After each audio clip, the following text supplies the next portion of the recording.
So I thank everybody for giving me an excuse to actually get dressed. I think I've been in pajamas for 3 days now, so it's really nice to actually finally have gotten dressed to do something, even though it's still within my little green wall.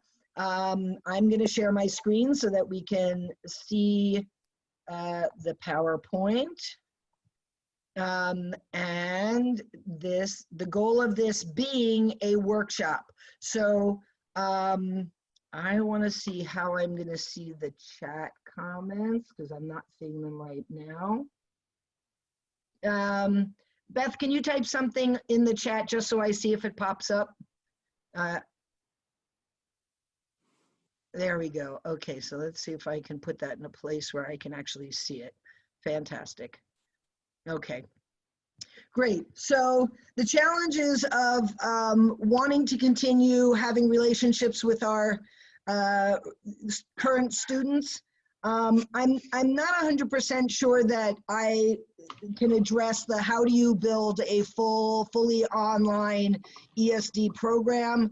I think that our goal, look, we all believe in the power of the personal connection.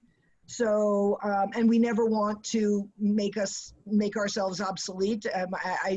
As much as I understand the need for apps where you can get psychological counseling for those who will not actually go, there is something about the human connection that is very important to the work that we do.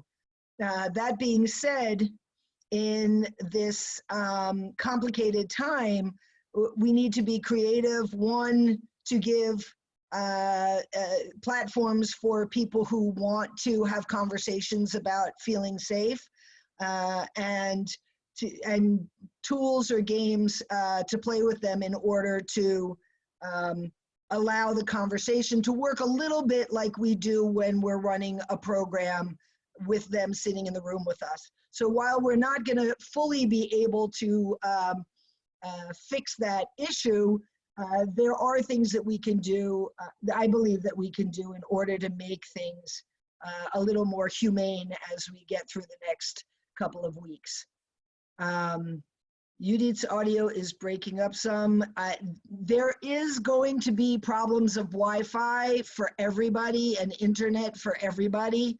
I can see that mine is good, but you have to, understanding that the world is pretty much in lockdown, there is only so much bandwidth that everybody can, that can be used. So I'm hoping that we will be able to get through this in a good way, and at least we'll be able to get a recording that works well.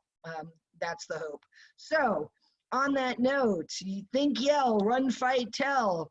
Let's get right into it. So think. One of the things that we do in the think is we talk through situations, whether it's our gut feelings, doing the situation. One of the things that I've done, and I'm not going to, over the last couple of years, I've adopted from the impact work into a lot of our programs, because we never did it, and we've talked through what's going on, but taking the stance, the let's see, am I going to be able to do both? I want to be able to, so you can also see me in my little square there, I gather. So we take the stance, the hands up in the face stance of what's going on here. Just what's going on here. So how do we talk about or practice awareness when we're online? Last night,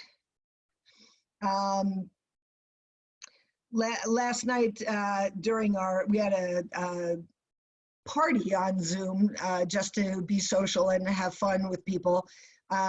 Somebody asked, we asked the question, well, how do I can't keep my students to sit. I've got a bunch of 8th graders and I can't keep them, to focus, because in a classroom, fine, all right, I have things I can do, but here it's hard. So So I said, well, why don't you have them come to the next class with a handful of coins? 7 to 10 coins. And when you feel like you're losing them, give them the job of running through their house or their apartment and hiding and putting those coins either in the furthest corner, that just makes it easy, or in 5 to 10 different locations, and then come back. And then you can have a conversation about, what did you notice in the house? Was there something different than usual? Oh yeah, my mom didn't make her bed, and she always makes her bed. Or the kitchen was cleaner than I'm used to it being. So how do we talk about awareness, thinking through what just happened? You got them to move, did something silly, put a coin someplace, and then you can ask, as going through, what did you notice as you were doing that, or didn't you? And if you didn't notice things, why? Would it be more appropriate to when you walk through life to be aware of things? Okay, where did you put the coins? And why did you pick those places? Or do you remember where you put all the coins? And all of this discussion around these coins that you put gets them to have that conversation with themselves of, oh, I really wasn't paying attention. Do I pay attention when I do things? So, I remember I raised 5 children, and I remember whenever somebody would say, I didn't do it on purpose, my answer would always be, I wish you did things on purpose or with purpose, because yeah, of course, if you're not paying attention, somebody's going to get hurt, or whether physically or emotionally. And if you're not paying attention to that, then how are you going to stop it from happening? So yes, do things with purpose. So, okay, can you tell me where you put the coins? Can you tell me what was different about the room you went into? If I send you now to go get the coins, what other information can you pick up so that you can come back? So that was an interesting concept for me.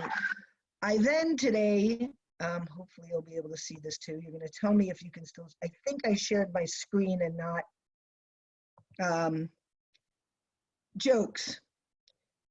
Now, depending on the age of the kids, would be, can you ask them to do homework of bringing a joke to class?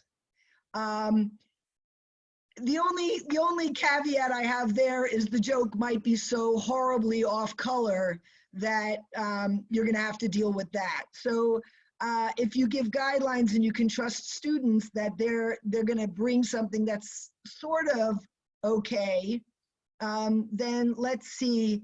That could work. I really think it depends on the students. But that being said, so I picked a couple that would be good for conversation.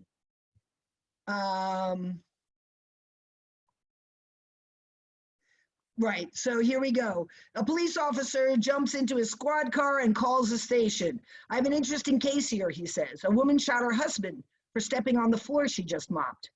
Have you arrested her? Asked the sergeant. No, not yet. The floor is still wet. So cute. And it's telling something about a culture. It's a cultural thing here that we're trying to get away from. And this was on Reader's Digest, the Reader's Digest site. And I looked at it and I said to myself, why, so is it the same idea of the jokes that are going around right now, that we're all on lockdown, and and people are finally standing up and killing their partners because they can't stand being together. We all know this is not funny. We all know that this is a tragic reality that could be playing out over the next few weeks. But sometimes we make fun of things culturally, and then and how could we use jokes to take apart some of this conversation? So this one was the typical, scared of the horrible wife who doesn't let you walk on her clean floors. And what does that mean to the kids reading this? So how do we talk through it? Why did the diet coach send her clients to the paint store? She heard you could get thinner there. Okay, is it fat shaming? Is it not fat shaming? It's not funny. I mean, is this the type of joke that we would want our kids to believe, our students to believe that there's something wrong with it? And how do you have a conversation about that? Is this a way that you could actually start a conversation about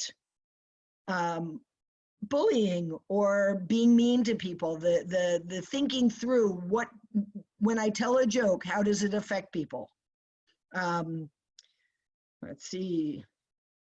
And they get bad. And I found, just telling you, I picked some of what I think are really borderline. They're not the horrible jokes. I mean, you can get really bad off-color jokes online, which is why I'm not necessarily sure I would send them out to do homework, because they're going to come up with some pretty bad stuff.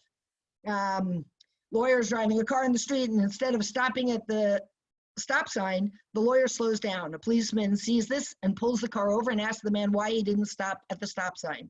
It's the same thing, the lawyer stated. I don't believe there's a difference between stop and slow down. Allow me to prove it to you, the policeman said. He asked the lawyer to step out of his car and suddenly starts hitting him with his baton. After a lot of pain that the lawyer endured, the policeman asks him, now, do you want me to stop or slow down?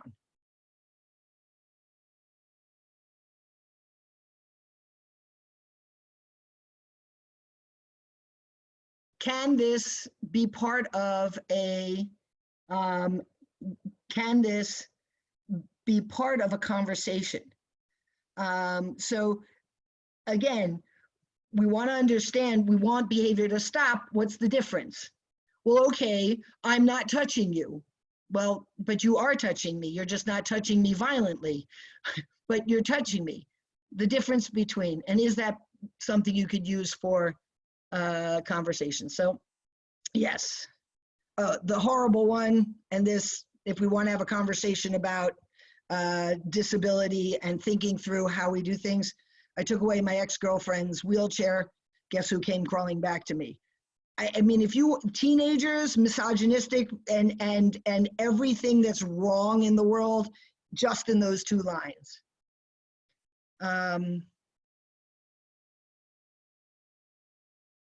Even people who are good for nothing have the capacity to bring a smile to your face, for instance, when you push them down the stairs. And do we find these things funny? So yeah, these are horrible, and these are in the clean jokes department. So that was very interesting for me. So jokes, there are good jokes, there are funny things, but there are things that have problematic messaging in them, and by allowing, I think by using them to foster a discussion may not be a bad thing to do. Let's see, song lyrics. All right, can we raise our hand in the video if we would like to share a comment? Or is this for us to just listen? We're adding, I want there to be, yes, I would love to, yeah. So I would love to have some feedback. Why don't we unmute people? And if you find that you've got background noise, so just please, if you have something to say, let's do that now. Unmute yourself and we'll have a conversation. Because yeah, even song lyrics. Song lyrics can be horrible. Can you guys unmute yourselves by yourself? Oh, yeah. I did. There you go. Yes. Awesome. Mine was the Yes. top right-hand corner instead of hitting the mic. So for those of you who are having trouble, if you go to the top right-hand corner, you can unmute. There you go. So the use of inappropriate or borderline appropriate, like some of those jokes weren't totally inappropriate. They They were were to me. They were. I don't think all of them. The last few, yes. The police, the lawyer and the policeman. I was proving a point. I mean, he didn't have to start beating him, of course, but you know, you're saying, I want to know the difference between slow down and stop. It's the same thing. So I didn't see that as a horrible joke, but definitely one that would be food for thought. Yes, well, I think that actually any joke that somehow makes fun of, diminishes anything to other people, for me, is not a joke. It's just an insult, and it's painful, and I hate it. And I'm very sensitive to jokes, so most jokes that people tell I don't think are funny. In fact, I think they're horrible, but that might just be me. Is there anybody who does use humor in their, or would use an example of a joke? Yes. Yeah, where are you? Oh. Who said yes? Tasha, hey. Hey. Go on. I often use jokes to talk about stereotypes. You know, They're there's using jokes to talk about stereotypes. yeah, and Okay. they're funny until you start realizing what you're actually saying. So, and it's a great eye opener.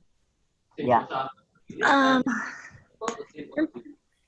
For me, I just try to keep most of my classes light, regardless of if I'm doing them in person or if I am doing them online. So, you know, I utilize jokes to lighten the mood, but I'm never joking about anyone being beaten or anything along those lines. Is this Rachel? No, this is Tasha. Oh, hi, Tasha. Tasha in Hawaii. Okay. Hey. Aloha. Hi. Good morning. It's Sorry. 6 a.m. here. But yeah, so for me, I tend to just try and make my students comfortable, but also it's gauging because, you know, I can definitely feel if I have students in my class who have dealt with something very heavy, then that's not necessarily the time to do that. So, so you kind of have to work and flex your curriculum based off of your audience.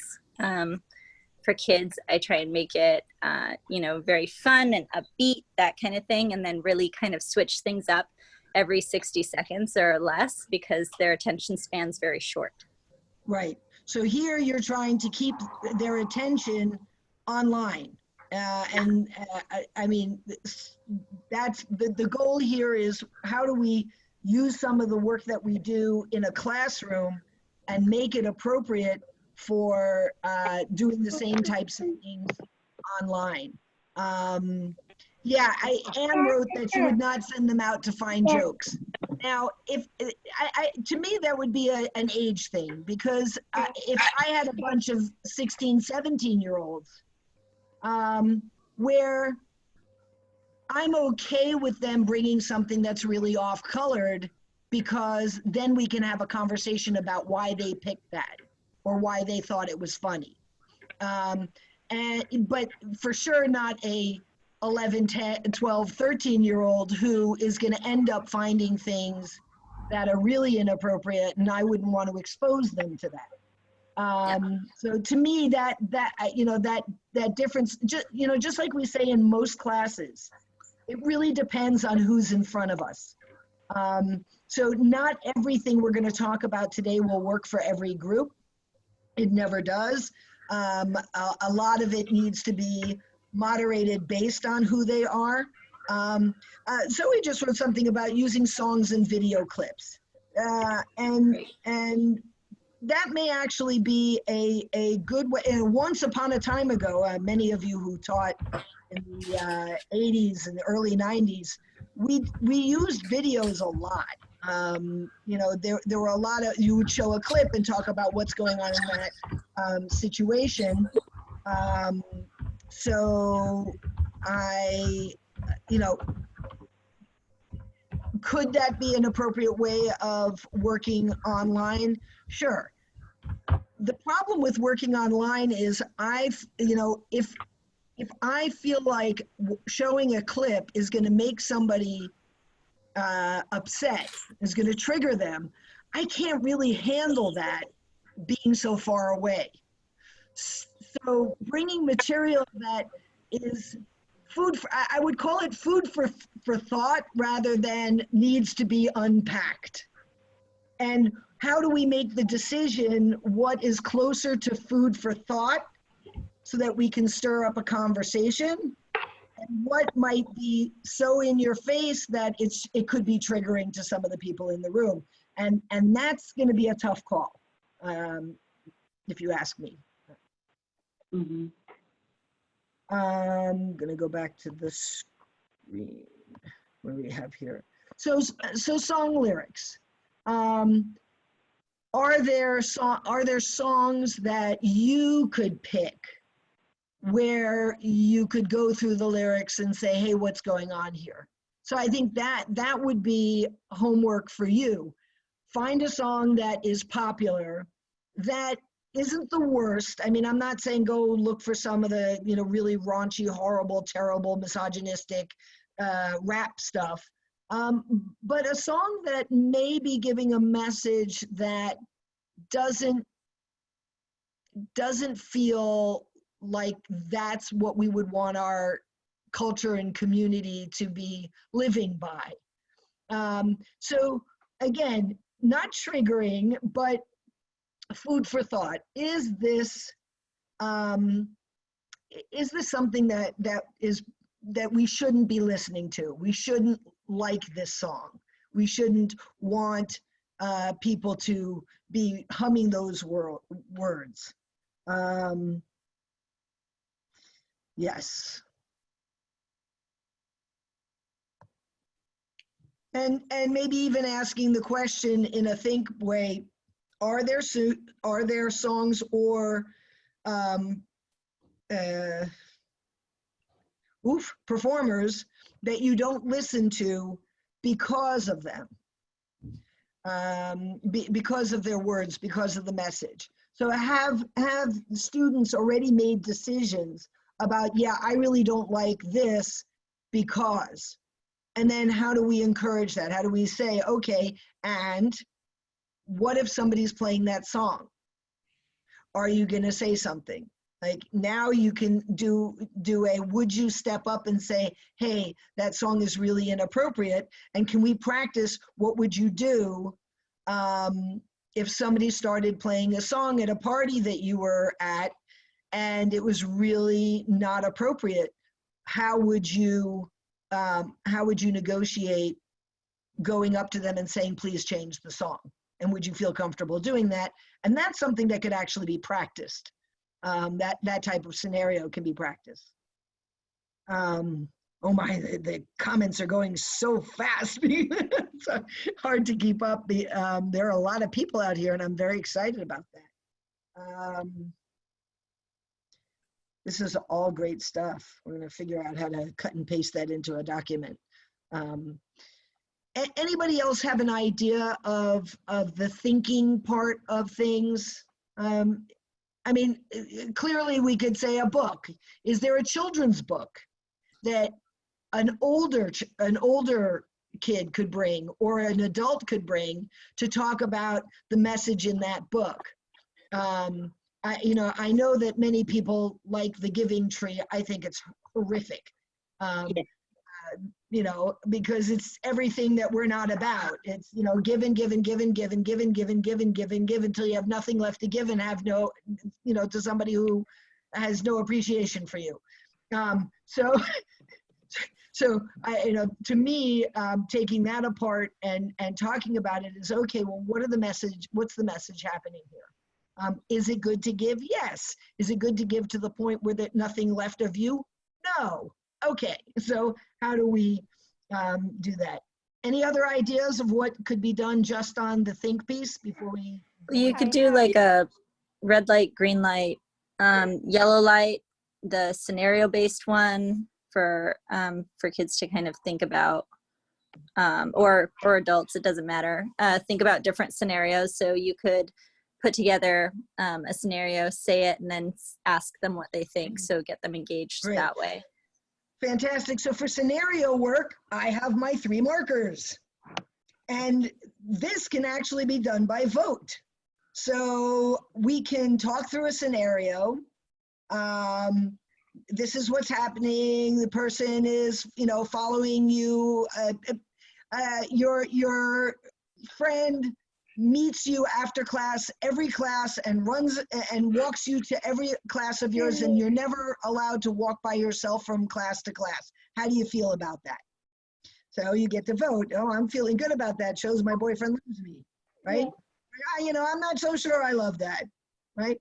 And you can find 3 things that they don't have to be markers. I happen to have markers, but a green, a yellow, and a red thing. So having your students bring them to the table before class starts, that they can use whatever it is to vote when you talk on, well, how are you feeling in this scenario? So voting pens. When I teach groups where with older adults, and I've done groups where the average age was 92. I have little green, yellow, and red cards for voting with, and they just pick up the card and vote. So just like those of us who use the traffic light for helping people express where are they feeling. We didn't explain the traffic light. Is there anyone who doesn't use the traffic light for helping people deal with their feelings or understanding their feelings in scenarios? And the basic concept is there's red. The red is this is super dangerous and I don't want to be part of this. Green is I'm good to go. This scenario doesn't bug me. The yellow sits in the middle. And where I am in between green and red and past the yellow is where I am showing I'm not quite sure of the situation. It's not quite dangerous yet, but I'm aware that something's not feeling great. And when we do it on the floor, we can actually have people vote with their bodies. We're going to explain a scenario, go over here, go over there. And since we can't do that online, having voting utensils, voting tools is a good thing. Okay? Yudit. Yes. It's Kim. So I've got something for your think before we Great. So this is a little similar to the coin game, but it's observation of people skill. So I do this in my class live, and you can certainly do it online. I give folks 20 seconds to sort of observe me as I am now, and then in a classroom setting, I leave the room for a second, and I might change 5 things. Depends on the age range. It's great for kids. You can make it more subtle. You can make it more obvious, but you can certainly do it online where I might be here now and I would go off camera and I would come back and I would do something like this, maybe with adults where it's more subtle, where I've changed my hair. I might take out an earring, but you let them see you. You might have a shirt with buttons. You can unbutton some buttons. So you can change like 5 or 6 things and people have to guess what you've changed. So I'm going to add that to our coin game, because while they're going to get to retrieve the coins, yes, you can change something about your clothing. Put a hat on or change your shirt, whatever, put a jacket over, put a sweatshirt on, take a sweatshirt off, So while they're collecting the coins, Absolutely. And if you're and then looking see if they realize what you changed or changed something in your background. right, like you did yesterday when I was goofing around. So, and a really great fun book for people is a book called The Catalog, and it's about some mountains that get a catalog in the mail, and they all order stuff, and they start. It ends up being, you know, they sort of get into this buying thing and not sharing, but in the end, they all realize that if they pool their resources, they can share all this great stuff together, and they build community together. So a really fun kids book. Actually, it's a really fun adults book too. Fantastic. Yudit? Yes. For the think thing, but not as a first class. There were this game that I made with cards with the scenarios. Do you know it? It's like a card game with a lot of stories, real stories about small boundary. What do you call it? חציית גבולות. Like people try to cross your boundaries and push you. Right. And what I do, I usually read it, and I let people, or I let people sit in groups and read and discuss it. But here, like, someone can read it, and the people can just, you know, like say, what do you think? What do you think about it? Does it bother you? Does it? Would you do something about it? Would you do it right now? Would you do it later? It's all about like day-to-day boundary crossing things. Right. So a card, well, so what if we set up a line? I was blank, and they have to pick a blank. I was blank, and they blank, and I felt blank. And, or when I, you know, and then have either a choice that you can fill it in with. When I tell a story that will allow people to generate their own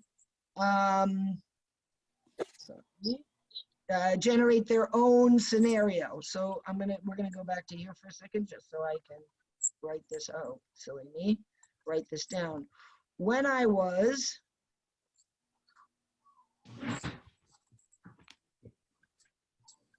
hello, share, there we go.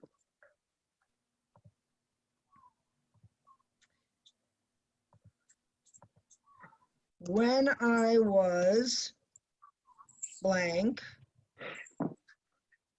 there was a blank, and it made me feel, I am blank. So you want them to tell the story instead of like us reading the stories to them and then let them decide what they felt about it? Another option. This is a think tank. We are looking for more and more options. So I can give a story, sure. I can give a story and then have a discussion about it, or I can have them write down when I was blank. They have to fill in the blank on their paper. There was a blank, and it made me feel blank. Okay, or however you would create that scenario so that they can put down what they want to hear or what they want to talk about on their paper, and then have them volunteer to share what they wrote, and then use that for discussion, right? If you have a cooperative group, yeah. Well, the hope is that you're going to get people to want to cooperate, because otherwise online learning is not going to work. If there isn't back and forth, it's just a lecture.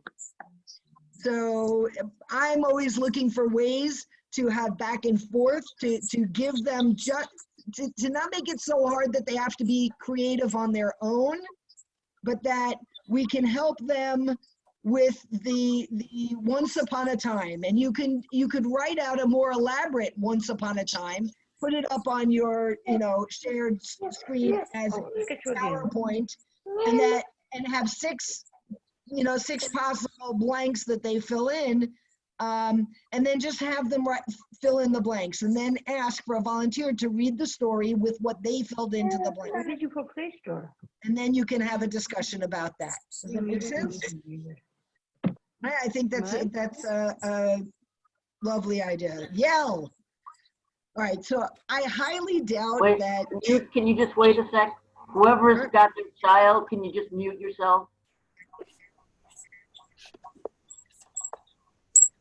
Thank you. Okay, so using your voice, one of the things that's probably easiest to do online is get people to use their voice. Though we were observing Lisa Gaeta, one of Lisa Gaeta's classes, and getting the kids to actually volunteer to talk was much harder than what I believe she has I mean, I could just see it on her face, that it's much harder when there's all this going on around them in their houses and they're trying to be engaged, and here they can get away with not being engaged because all they really have to do is sit in the chair and have the computer on. Like, it's a complicated situation, but so I think the think and the yell when it comes to discussing situations and how you would practice scenarios and how you would practice answers would be a good one. I came up with— Yudit, yes. Can I just jump in here for a second? This is Lisa Sure. Gaeta. Hey, I want to Lisa. say, hi there. I want to say that yesterday's class, both classes went much more smoothly than the first time. I think they were more comfortable this time. So when they interacted through the screen with the, the mock assailant, they did much better and they did participate more. So I also had given them something to read, overnight, and talked about why I thought it was really important that we act like we're in class. So those couple of things, I think, really changed it, and it was also more fun than it was a couple days before. So just an update. Fantastic. I'm so glad you're here with us. Yes. Awesome. Okay.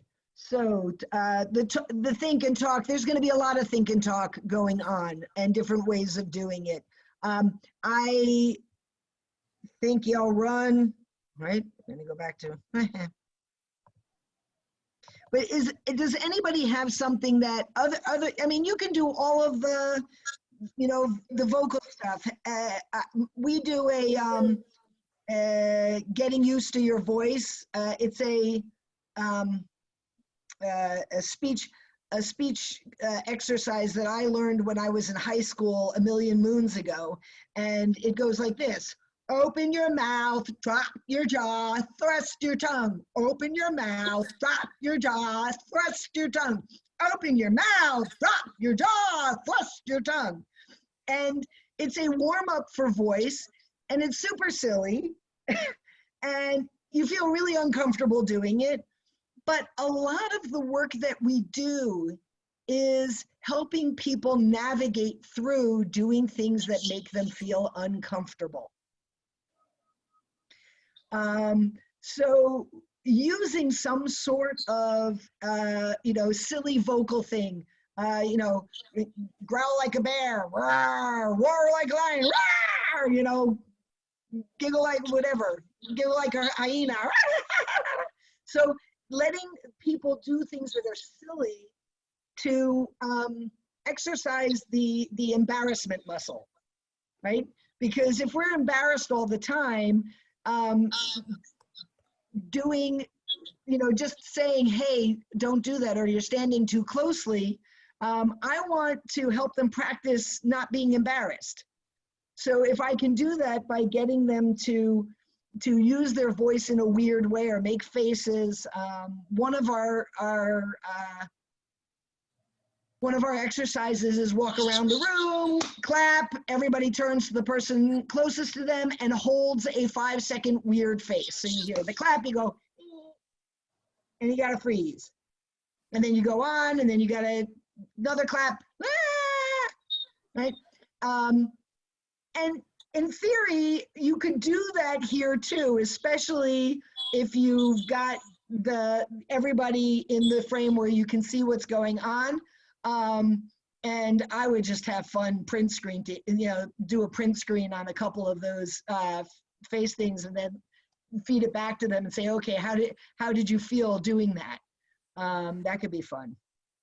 So, you could also have, oh, go ahead. I was going to say, you could also write on two sheets of paper. So you could have one that says yell, and then another one that says something else. And then you could keep on holding one up, then the other one up.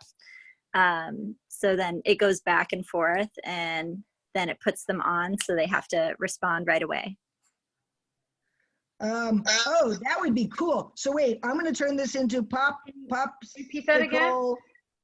Wait. So basically, like, you would have one that says yell, and then another one that maybe says whistle. So something like that. So you just keep on going back and forth, or you have a series of them, and then every single time you raise it up really quick in front of the screen, they have to respond. So it helps with their action response time. Nice. So a popsicle stick with that you hold up the popsicles. I've got them on my desk, and when I decide randomly to pull one up, they all have to say it. Yeah. And it can be any time during that class. So I can surprise them with a no, and I can surprise them with leave me alone. That's awesome. Right? So some sort of card, flag that you hold up, and they have to say that loud. Yes? Is that the idea of what you were doing? Yeah. And even having like them yell a safety word or something like that too. Okay. Yell some safety word. And Awesome. maybe we can this is Hannah here. Maybe we can also add here also something like a run thing. So you could, if you hold up a run, they disappear from the screen for 3 seconds. Nice. So if And run around the room. I like it. Right. Okay. So if the run sign comes up, run around the room and come back. Maybe saying what safe place you looked for, right? Or a safe person, place or person. You know, who you had in your head. Looked for my mom. Looked for a safe place. Okay, cool. Okay, nice.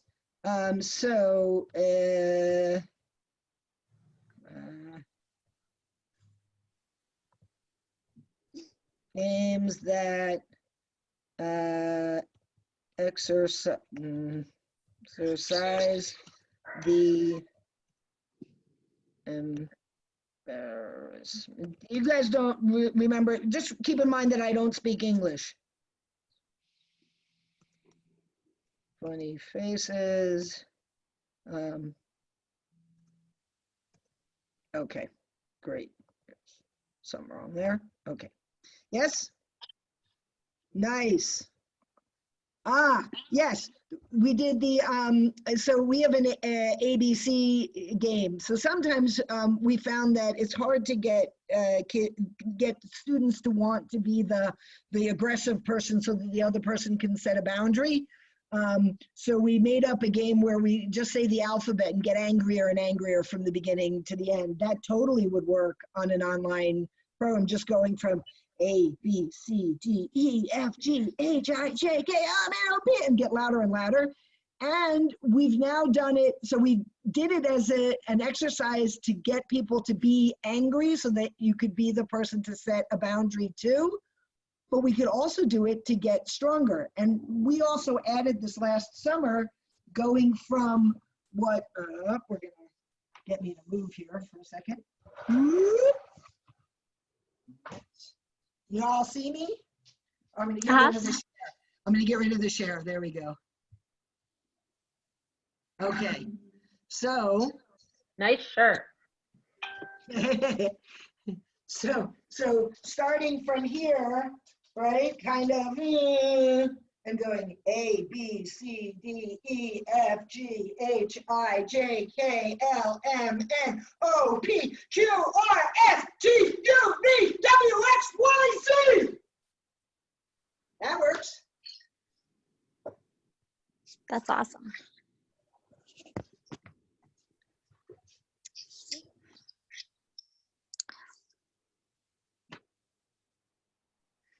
So they have, Wendy added that blah blah works too. Yeah, you could just do blah blah blah blah blah blah. If you have somebody who's not creative in a situation, they can just use blah blah blah blah. I like that. I'm gonna steal that one. All right.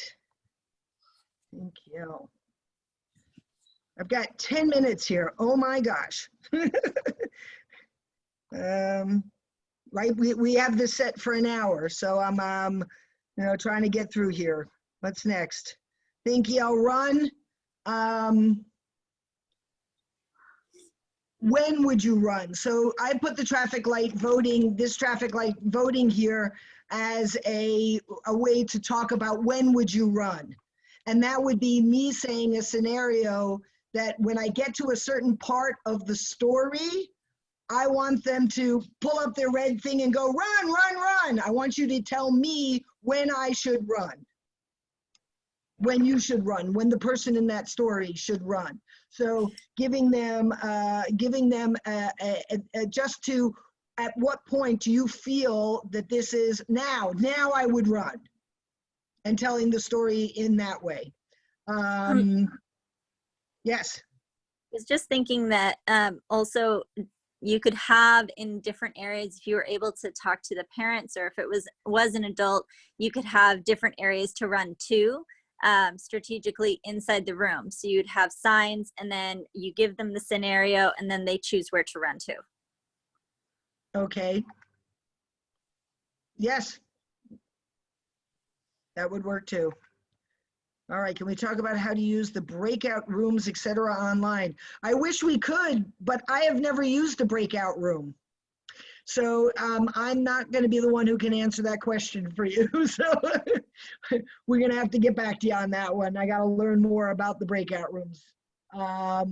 Okay. There was one other, we said something else about the running, just get up and run, but that's, all right. Get up and run, mark a safe space. Yeah, it's in settings for the breakout room. Okay, cool. Think I'll run, fight. So I'm kind of a do-it-yourself person here, and I set up a little, see my, oh, what do you find in the house that you can turn into targets? Nice. All right, let's see if you can see that. Well, actually, the way I should do this is put you in the bathroom. Ha.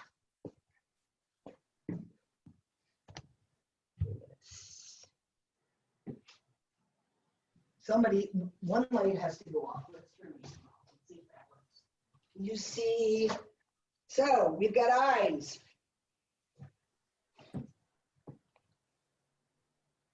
I don't think I can bring you far enough back to see there is a groin.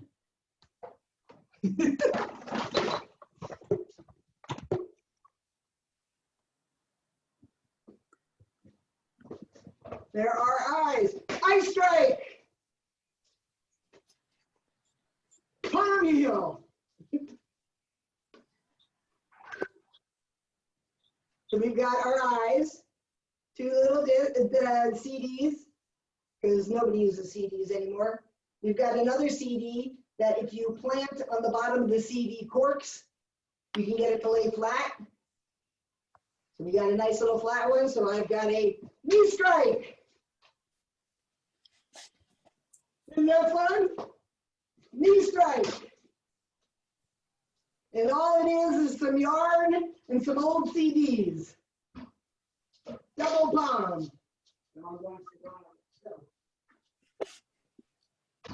I can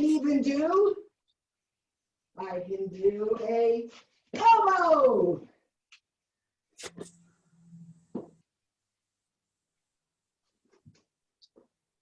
I can do, well, so stomp. Well, you can't see shoes.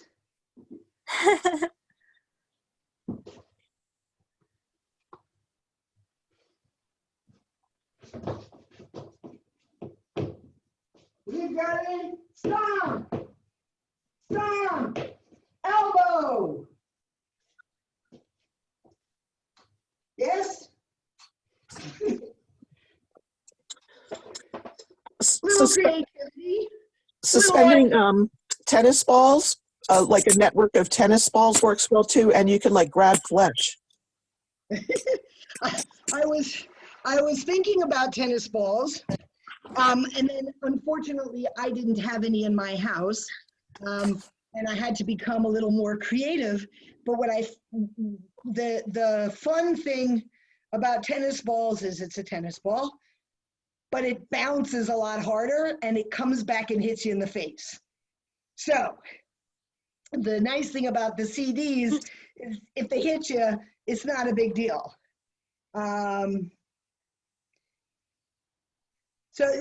Yes, no question that is, will people feel self-conscious doing this by themselves at home?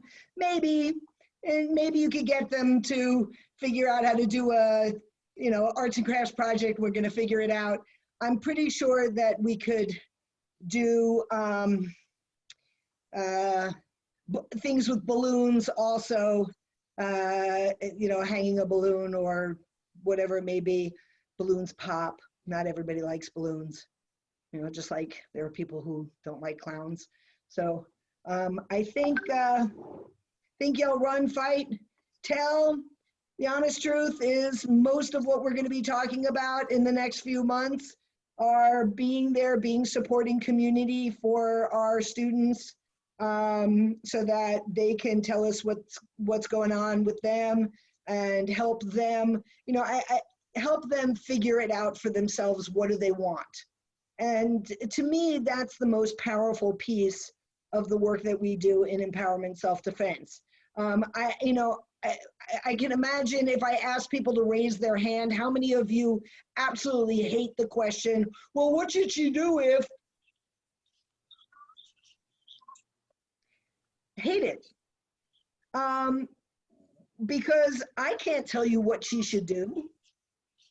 I could help her try to figure out what she would want to do. That's what we're about. So we're about helping people figure out what do they want to do in that situation? What do they want the outcome to be? What do they, who can help them get there if they don't feel like they can do it alone? But that process of building safer communities is about being there to support them as they think through what it is that they want to do to make their lives better and safer. So while we may not be able to focus so much on the physical scary stuff that many people are looking for in a self-defense class, we can talk a lot of it. We can, there are not going to be 1,000 techniques that you can teach online. And the honest truth is, yesterday I had an argument with somebody who said, oh, you really need to start making, video clips on all the techniques so that, I was like, you don't need me for that. Google it. You can Google and find any technique you could possibly want to learn. But that's not what this is about. What this is about is helping people connect with their inner power, connect with their voice, connect with their belief in their ability to stand up for themselves. and the tools they need to navigate that. So yeah, the tools are important, but a video clip is just going to be a video clip. And I think we all know that. So I'm going to, I didn't do a Q&A, but we could, you know, do, if there are any questions in the last minute we have, I mean, I don't mind going over. I'm going to let people feel that it's totally okay to jump off if you need to jump off. And if you want to hang out just a little bit longer, I am totally okay with that. And I hope I was able to at least help get your creative juices running. That was my goal for today. I've got a question. This is Vikrant. Hey, Vikrant. Yeah, that was a great session. I just wanted to ask you something that could we use Zoom, or is there on any other webinar software? And how many participants can we have in Zoom? Is there a limit? I just wanted to know about the technical side of things. Technical side about it. From what I understand, a lot of the companies are being generous with the use of their platform because of what's going on right now. So I can tell you that in general, the free account for Zoom is a meeting for up to 40 minutes if it's anything over one person in the group. If it's just one person, it's not limited to that 40 minutes. But if it's more than one person, it is limited to 40 minutes. It could be that they have suspended that because of what's going on right now. But I honestly don't know. I've been locked in my room. So I haven't, figured everything out. But there are other platforms. I love Zoom. I think Zoom does a phenomenal job. And Skype also works. Skype works. Skype for Business works. If you have an Office, a Microsoft account, you have more tools that you can use within that platform. Facebook, IG, Yeah. you can do one-to-ones with both of those, and those are free. Yeah. So but again, because of what's going on, there is a lot of shift happening, as I am known to say. Thank you so much. There's a lot of shift happening, and we're seeing that the big companies are stepping up and saying, and allowing people to come on board in a way that makes sense for what's going on right now. That doesn't mean 6 months from now it won't be for pay, but at the moment it looks like they're taking this opportunity to show their generosity. Oh, another thing too is Google also has Hangout, which allows you to do one-to-one conversations up to groups of 100 people. And then it also has emojis and maps and stickers and GIFs. Cool. Thank you so much. You did a great session. My pleasure. Peace, y'all, and happy hand washing. Happy hand washing to you. Thank you, Yudit. It's what, 11 more days, Yudit? Hang in there. Thank you, Judy. It was great seeing you. Yeah. Yes. Thank It you. was great. 11 more days. 10 more days to quarantine. 10. Thanks, Judith. Thanks, Judith. Bye. Thank you. All of you. We'll see you.